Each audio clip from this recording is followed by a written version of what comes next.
একজন মানুষ জ্যোতিষীর কাছে গেলে তার কি কি করা উচিত বা জ্যোতিষীর কি করা উচিত, মানে মন মুদ্রা কথা এটা, তাই তো?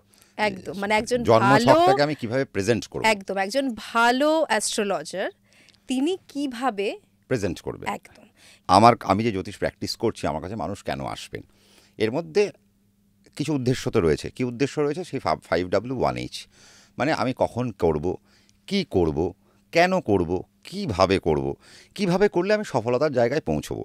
তার মানে দিনের শেষে আমরা কিন্তু জড়িয়ে থাকি যে আমরা যে কাজটা করছি আমরা সফল কিনা। টাকাটা ম্যাটার করে না, টাকাটা অনেক পরের কথা। আগে আমরা কর্ম করব, সফল হব, সফল হলে দেন ফাইন্যান্সিয়াল ম্যাটারটা আমাদের কাছে খুব ইজিলি চলে আসে।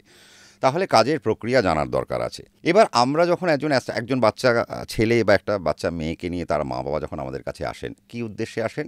যে তার পঠন পাঠন কী হবে, তার শিক্ষার ক্যাটাগরি কী হবে।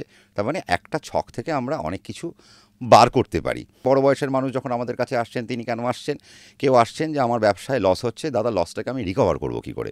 কেউ বলছেন দাদা আমি চাকরি করতাম, এবার আমি ব্যবসা করতে চাইছি, তার কারণ আমি আমার যে জীবিকা, সেই জীবিকাকে আমি একটু পরিবর্তন করতে চাইছি। খুব ভালো কথা। কেউ আসছেন আমার প্রমোশনটা কবে হবে। তার মানে মানুষের অনেক রকম প্রশ্ন আছে। কেন এই প্রশ্ন? তার কারণ আমরা যদি জন্মছককে দেখি তাহলে দেখব আমরা জন্মছকের মধ্যে 12টা রাশি পাই। একদম। এই 12টা রাশি কারা? তাই রাশি মানে হচ্ছে এক একটা ঘর। আমাদের কাছে 12টা ঘর রয়েছে। এই 12টা ঘর থেকে কিছু কিছু প্রশ্ন আমাদের কাছে আসবে। আজকে যখন আমরা জন্মছকটা দেখছি, তার মানে একটা ঘর, এই যে একটা গোলাকার চিত্র দেওয়া হয় যার মধ্যে 12টা ঘর এঁকে দেওয়া হয়, এই ঘরটা কে? একটা সার্কেল যে দেওয়া হচ্ছে, এই সার্কেলটা কে, কেন, কিসের জন্য? তাকে আমরা কী বলি? তাকে আমরা কালপুরুষ বলি। কালপুরুষকে নিশ্চয়ই আমরা সবাই জানি, কালের পুরুষকে, কালের পুরুষ দেবাদিদেব মহাদেব শিব। এবার আমাদের যখন আমরা জন্মছক আঁকি তখন আমরা দেখছি কি এই 12টা ঘর দেওয়া হচ্ছে। তো আমাদের এই 12টা রাশিকে খুব সুন্দরভাবে সাজিয়েছেন যারা জ্যোতিষের রচয়িতা বা যারা জ্যোতিষ প্রণেতা, একদম, যারা প্রথমে যারা শুরু জ্যোতিষকে করেছিলেন। সৃষ্টি করেছেন যে সাধনার মধ্যে দিয়ে, তারা যখন আঁকছেন এক একটা ঘরের মান 30 ডিগ্রি দেওয়া হচ্ছে। 1 ডিগ্রি ইজ ইকুয়ালস টু 1 ঘন্টা। ঠিক আছে? তাহলে 30 ডিগ্রি মানে 30 ঘন্টা, তার মানে একটা ঘরের মান কত দাঁড়ালো? 30 ডিগ্রি। আমি যদি মেষ রাশিকে ধরি 30 ডিগ্রি, বৃষ রাশি 30 ডিগ্রি, মিথুন রাশি 30 ডিগ্রি, এভাবে করতে করতে আমরা কন্যা, সিংহ, এভাবে করতে করতে আমরা বৃশ্চিক, তুলা, সব যেতে যেতে মকর, কুম্ভ, মীন, একদম গিয়ে আমরা মীন রাশি মানে 12টা রাশি পেয়ে গেলাম। তাহলে 12 ইন্টু 30 যদি আমরা করি তাহলে কি পাবো? 3 12 36, 36 360 ডিগ্রি। আমি কি বললাম? 1 ডিগ্রি ইজ ইকুয়ালস টু 1 ঘন্টা। ঘন্টা। তার মানে 360 ডিগ্রি মানে কত? 360 ঘন্টা। তার মানে এই যে আমাদের যে গোলাকার চিত্রটা দেওয়া হলো মেষ থেকে মিন পর্যন্ত, এর পুরো মান কত? এই পুরো ঘরটার মান কত? এই জমিটার মান কত? 360 360। ডিগ্রি। তার মানে যদি আমি একে ঘন্টায় হিসেব করি, 360 ঘন্টা। এবার তোমাকে যদি আমি বলা হয় যে একদিন সমান সমান কত ঘন্টা, তুমি বলে দেবে 24 ঘন্টা। এক- তাহলে আমি এই 360কে যদি 24 দিয়ে ভাগ করি, তুমি দেখো 15 উত্তর আসে, তাই তো? তার মানে 15 মানে কি? 15 মানে হচ্ছে 15কে দিন ধরা হচ্ছে। তার মানে 360 ঘন্টা ইজ ইকুয়াল টু 15 দিন। আমরা জানি 15 দিন মানে কি? 15 দিন মানে এক পক্ষ, একদম। তাই তো? তার মানে শুক্লপক্ষ, এই কৃষ্ণপক্ষ বা সার্কেলটা এক মানে পক্ষ। হচ্ছে একটা পক্ষ। তার মানে আমরা যে জন্মছকটা দেখছি, সেই জন্মছকের মধ্যে একটা পক্ষের কাল আমরা নির্ণয় করছি। তার মানে তুমি কত পক্ষ বাঁচবে? একটা মানুষ স্বপক্ষ বাঁচতে পারে, 200 পক্ষ বাঁচতে পারে, 300 পক্ষ বাঁচতে পারে। কোন পক্ষে তার উন্নতি, কোন পক্ষে তার অবনতি, কোন পক্ষে তার দুর্দশা, কোন পক্ষে তার শুভ একটা জায়গায় আসছে, এইটা তো গেল একটা মান। তার মানে আমরা কি পেলাম? তার মানে আমরা এই 12টা রাশি চক্র মানে কি জানলাম? এক পক্ষ।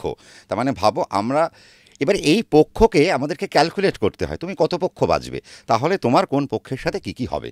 এবার তোমার জীবন কেমন, তুমি তো জন্মে নিলে, এবার তোমার জীবন কেমন। এবার আমাদের কি আছে? কটা পক্ষ আছে? দুটো পক্ষ আছে, শুক্লপক্ষ, কৃষ্ণপক্ষ। কৃষ্ণপক্ষ। আমরা জানি কি সূক্ষ্মপক্ষ মানে সূর্যের আলো চন্দ্র পাচ্ছে, তার মানে সে পূর্ণিমার দিকে যাচ্ছে। আর আমরা যদি কৃষ্ণপক্ষ মানে জানি কি আস্তে আস্তে সে সূর্যের আলো তার থেকে নিভে যাচ্ছে, তার মানে সে অমাবস্যার দিকে যাচ্ছে। আমরা দেখি কৃষ্ণপক্ষের 15তম দিনে অমাবস্যা হয়, আর শুক্লপক্ষের 15তম দিনে পূর্ণিমা পূর্ণিমা। হচ্ছে। তার মানে এগুলোকে বলা হচ্ছে এক একটা তিথি। এবার তিথি কি করে হয়? সূর্যের সঙ্গে যে এই যে সূর্যের সঙ্গে যে চন্দ্রের যে দূরত্ব, তার দূরত্ব 12 ডিগ্রি দূরত্বে তার একটা তিথি তৈরি হচ্ছে। আবার সূর্যের সঙ্গে যে দূরত্ব, সেই দূরত্ব যখন 6 ডিগ্রি হচ্ছে, তার অর্ধেকে আবার একটা করণ তৈরি হচ্ছে। তিথি মানে কি? তিথি মানে হচ্ছে তুমি যে জীবনটা পেলে, এই জীবনটা তোমার কেমন হবে, তিথি সেটা নির্দেশ করবে। তিথির মালিককে, তিথির মালিক বৃহস্পতি। তার মানে জন্মছকে বৃহস্পতির অবস্থান যদি ভালো হয় তাহলে তোমার তিথি ভালো। আমি দেখা গেল আমি শুক্লপক্ষের অষ্টমী তিথিতে জন্মগ্রহণ করেছি। আমরা জানি অষ্টম গর্ভ, আমরা বাণী বসুর অষ্টম গর্ভ পড়েছি উপন্যাস। এমনিও আমরা অষ্টম মানে জানি মহাত্মা গান্ধী, তিনি অষ্টম গর্ভ। আমরা সব থেকে বড় হচ্ছে অষ্টম গর্ভকে ভগবান শ্রীকৃষ্ণ, তাই তো? তাহলে অষ্টম মানে আমরা একটু লাফালাফি করি, বা আমরা একটা বড় জায়গায় চলে এসেছি। কিন্তু দেখা গেল তোমার শুক্লপক্ষের অষ্টমীতে জন্ম ঠিকই, কিন্তু দেখা গেল তোমার তিথির যে মালিক বৃহস্পতি, সে মকর রাশিতে নিচস্থ হয়ে বসে রয়েছে। তাহলে তোমার তিথির মালিক তো নিচস্থ হয়ে গেল। এবার তিথি কি করবে? তিথি মানে হচ্ছে তুমি তোমার জীবনে কতটা আনন্দ পাবে, তুমি কতটা সুখ পাবে, তুমি কতটা মেটেরিয়ালিস্টিক লাইফ তুমি লিড করবে, তুমি কতটা জীবনের উচ্চতায় পৌঁছবে, কতটা রোজগার তোমার হবে, সব তিথি নির্ভর করছে। কিন্তু এই রোজগার হবে কিভাবে? কিন্তু তোমার কজ অফ বার্থ কি? তো এই বার্থের কারণ কোথায় লুকিয়ে আছে? তোমার করণের মধ্যে। করণ মানে হচ্ছে দ্য কজ অফ বার্থ, মানে তোমার জন্ম কেমন হলো। দেখো আমাদের কটা করণ আছে? আমাদের 11খানা করণ আছে। আবার আমরা যদি জন্ম ছককে যখন আমরা নির্দেশ করছি তখন আমাদের কতগুলো প্যারামিটার উঠে আসে। কি কি প্যারামিটার উঠে আসে? আমরা একটা লগ্ন পাবো, আমরা একটা রাশি পাবো, তারপর দেখবো আমরা একটা নক্ষত্র দেখবো। তোমার চন্দ্র কোনো না কোনো একটা রাশিতে বসে রয়েছে, সেই রাশির কোনো না কোনো একটা নক্ষত্রে বসে রয়েছে। আমাদের কটা নক্ষত্র? আমাদের 27টা নক্ষত্র। এই 27টা নক্ষত্রের কি আছে? 27টাই যোগ আছে। এক একটা নক্ষত্রের এক একটা যোগ। তিথি হচ্ছে তোমার জীবনের প্রেজেন্টেশন, কেমন হবে তোমার জীবন, কি তোমার জীবন, তাই তো? এবার আমরা যখন দেখবো চন্দ্র একটা নক্ষত্রের মধ্যে বসে রয়েছে, সেই নক্ষত্রের আবার 4টে চরণ রয়েছে। কি করেই আমরা চরণগুলোকে পাই? তাহলে একটু অঙ্কে যেতে হবে। এক একটা নক্ষত্রের মান কত? এক একটা নক্ষত্রের মান 13 ডিগ্রি 20 মিনিট। এবার তুমি যদি 13 ডিগ্রি 20 মিনিটকে যদি 4 দিয়ে ভাগ করে দাও, তাহলে মানে 4টে চরণ আসে আমাদের, 1 2 3 4। তার মানে 3 ডিগ্রি 20 মিনিট এক একটা চরণের মান। এবার একটা নক্ষত্রের মান হচ্ছে 13 ডিগ্রি 20 মিনিট। তার মানে প্রথম 3 কুড়ি তোমার এক চরণ, তারপরে 3 কুড়ি মানে 6:40 পর্যন্ত তোমার হচ্ছে গিয়ে 2 চরণ, তারপরে 6:40 থেকে 3 কুড়ি পর্যন্ত মানে 9 পর্যন্ত তোমার 10 পর্যন্ত তোমার হয়ে গেল তৃতীয় চরণ। তারপরে 13 কুড়ি যে আর 3 কুড়ি থাকলো 13 কুড়ি, তার মানে এটা হয়ে গেল 4টে চরণ। এই 4 চরণ মানে কি? আমাদের সূর্যের অবস্থান। তার মানে সূর্য কোন অবস্থায় অবস্থান করছে। তোমার নক্ষত্রের উপর কি সূর্যের আলো ছিল নাকি ছিল না? তাহলে প্রশ্ন আসে, তাহলে তোমার নক্ষত্র কি অন্ধকারের না তোমার নক্ষত্র আলোর? যেমন আমি কর্ম করার চেষ্টা করি, সাধারণত তুমি আমাকে বলে সম্রাটদা কটায় আসবে? আমি বললাম ভাই আমি তো 1টার পর ছাড়া হবে না। তো আমি এসে পৌঁছলাম তোমার কাছে 4টে। তার কারণ আমার 1টার পর থেকে আমার যে নক্ষত্রের যে চরণ, আমার 1টার পর থেকে আমার নক্ষত্র আস্তে আস্তে অরা গেইন করতে আরম্ভ করে। ওই জন্য আমি 1টার পর থেকে যখন আমি কোনো কাজ করি সেটা আমার একটা ভালো অরায় পৌঁছায়। তার মানে কোনো শুভ কাজ করার আগে যদি আমাদের নিজেদের চরণটা জানা থাকে তাহলে আমরা বুঝতে পারবো কোন সময় সেই শুভ কাজটা করলে আমরা সব থেকে বেশি লাভ পাবো। এক্স্যাক্টলি। তার মানে একটা মানুষের কর্ম আমরা সারাদিনে সকাল 6টা থেকে যে কাজ করব তা নয়। আমরা দেখেছি অনেক সময়, আমার কাছে অনেক সময় আসে অনেক বাবা মারা এসে বলেন কি সম্রাটদা প্লিজ আপনি আমার ছেলেটাকে একটু বকুন, তার কারণ ও কিন্তু না প্রচণ্ড ঘুমিয়ে থাকে আর সকালবেলা একটু উঠতে পারে না, আর রাত্রি জাগতে বলুন ও রাত জেগে পড়াশোনা করবে, এতে তো শরীর খারাপ হয়। এবার দেখো এখানে কিছু প্যারামিটারও আছে। তার কারণ হচ্ছে যে আমাদের রাত্রিকালীন প্ল্যানেট কোনটা, আমাদের প্রভাতকালীন প্ল্যানেট কোনটা, আমাদের নিরপেক্ষ প্ল্যানেট কোনটা। এই যে আমি তোমাকে 30 ডিগ্রির হিসেব বললাম, এই 30 ডিগ্রির মধ্যে তোমার প্রথম মানে এক একটা প্ল্যানেট কোন ডিগ্রিতে অ্যাক্টিভ এটাও আমাদেরকে জানতে হবে। তার কারণ শনির মতো প্ল্যানেট সে 21 ডিগ্রির পর থেকে কাজ আরম্ভ করে। আবার শনি যদি 0 থেকে 10 ডিগ্রির মধ্যে থাকে তাহলে তার কাজ অনেক কমে যায়। ব্যাপারটা তার ফল পেতে আমাদের দেরি হয়। বা শনি যদি 13 ডিগ্রি থেকে 20 ডিগ্রির মধ্যে থাকে তাহলে সে তার কোনো ফলই দেয় না। কিন্তু পুরো অঙ্ক দাদা, পুরো অঙ্ক। তার মানে এই অঙ্কটা দেখো কেন অঙ্ক, তার কারণ হচ্ছে যে গোল চক্রটার কত ডিগ্রি, তার পরিমাপ কত, 360 ডিগ্রি।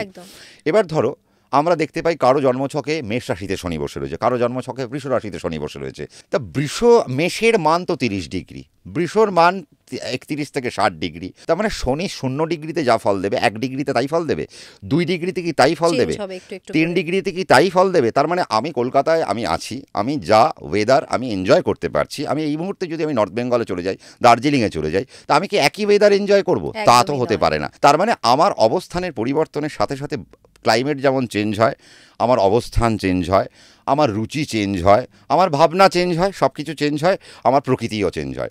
আমরা ওই ভাবি যে শনি দশমে আছে মানে বিরাট, শনি দশমে আছে মানে বিরাট, কিন্তু সে কোন ডিগ্রিতে বসে রয়েছে? সে কি তার মিত্র ডিগ্রিতে বসে রয়েছে নাকি শত্রু ডিগ্রিতে বসে রয়েছে? তার মানে আমরা কী কী পেলাম? আমরা পেলাম একটা জন্মছক, তার মধ্যে 12টা রাশি থাকে যার মান 360 ডিগ্রি। সেই 360 ডিগ্রি ইকুয়ালস টু 15টা দিন, মানে একটা পক্ষ। কারো শুক্লপক্ষে জন্ম হতে, কারো কৃষ্ণপক্ষে জন্ম হতে পারে, তারপরে তোমার কোন নক্ষত্রে জন্ম, সেই নক্ষত্রের চরণ কি। তাহলে 1 2 3 4, তার মানে তোমার করণও পেলাম আমরা। করণও পেলাম। এবার চরণের পরে আমরা কি পাবো, তোমার কোন ধাতুতে জন্ম। আমাদের লৌহ পায়া থাকে, আমাদের তাম্র পায়া থাকে, আমাদের স্বর্ণ পায়া থাকে, আমাদের রৌপ্য পায়া থাকে, 4 ধাতু।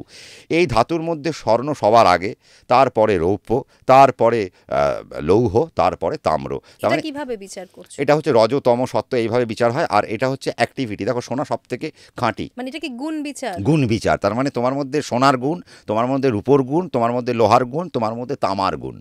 তুমি যদি স্বর্ণ পায়া পাও তাহলেও তোমার জীবন কিন্তু একরকম। যে রৌপ্য পায়া পেয়েছে তার জীবন আরেক রকম, যে লৌহ পায়া পেয়েছে তার জীবন আরেক রকম।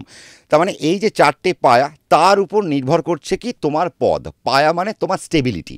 তার মানে তুমি তো কর্মে যাবে, আমি কি করণ মানে তোমার কজ অফ বার্থ পেলাম, কিন্তু সেই কজ অফ বার্থ তো পেলাম, তুমি তো কর্মে গেলে, কিন্তু কতটা স্টেবল হবে সেটা দেবে তোমার ধাতু। কখন কর্মটা করবে সেটা দেবে তোমার চরণ। দেখো একটা লোকের বার্থ নাম্বার থাকে, তারপরে একটা লোকের ডেস্টিনি নাম্বার থাকে, এরপরে কি থাকে, আমরা 9টা গ্রহ তো পাই। এবার 9টা গ্রহই তো সবাইকে ফল দেবে না, তার মধ্যে কোনো গ্রহ বেশি ফল দেবে, কোনো গ্রহ কম ফল দেবে।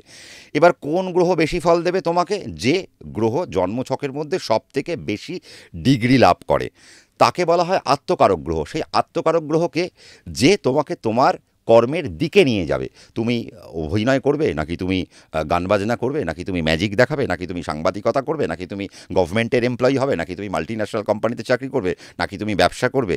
বর্তমান অবস্থা তোমাকে জানতে হবে। সব কিছু পেলাম। বর্তমান অবস্থাকে নির্ণয় করবে, বর্তমান অবস্থার নির্ণয় করবে হচ্ছে গোচর, আর তোমার বর্তমান দশা, অন্তর্দশা, প্রত্যন্তর্দশা, সূক্ষ্মদশা আর প্রাণদশা। আচ্ছা, মানে এখানে মহাদশা নেই? নিশ্চয়ই আছে। ওই যে বললাম দশা মানে মহাদশা, অন্তর্দশা, মহাদশার সাথে অন্তর্দশা চলে। এই মহাদশার সাথে অন্তর্দশার পাশাপাশি একজন প্রত্যন্তর দশায় থাকেন, প্রত্যন্তর দশার পাশাপাশি একজন সূক্ষ্ম দশায় থাকেন, সূক্ষ্ম দশার পাশাপাশি একজন প্রাণদশায় থাকেন। প্রাণদশা ফল দেয় আমাদের। এই প্রাণদশা আমাদের কারো কারো ক্ষেত্রে 1 দিন, কারো কারো ক্ষেত্রে 2.5 দিন, কারো কারো ক্ষেত্রে 3 দিন, এইভাবে ক্যালকুলেট করতে করতে যায়। খুব কম দিনে খুব চেঞ্জ কম হয়ে খামে যায়। চেঞ্জ, খুব কম কম দিনে চেঞ্জ হয়ে যায়। তো প্রাণদশা হচ্ছে তোমার প্রাণের অবস্থান কিরম। অর্থাৎ তোমার আজকে বৃহস্পতিবার মন খুব আনন্দিত, শুক্রবার মন খুব আনন্দিত, শনিবার তোমার মন খুব দুঃখিত। তার মানে তুমি বলছো যে আমাদের এই জন্মছক খুব সূক্ষ্মভাবে দেখলে এটাও বোঝা যায় কোন দিন কার মেন্টাল কন্ডিশন কি থাকবে। কি থাকবে, তার কারণ চন্দ্র 2.5 দিনে একটা ঘর থেকে আরেকটা ঘরে চলে যাচ্ছে, আর চন্দ্র 2.5 দিনে ওই 3টে নক্ষত্র পার করছে। দেখো আমাদের জন্মছকে না একটা আলোচনা, দেখো তোমার সাথে 2 ঘন্টাতেও সম্ভব না, সারাদিন লেগে যাবে জন্মছক যদি বলতে যাই, একদম। যদি শিক্ষণীয় করতে চাই। তো আমার প্যারামিটারগুলো, আমার মোটামুটিগুলো এইরকম।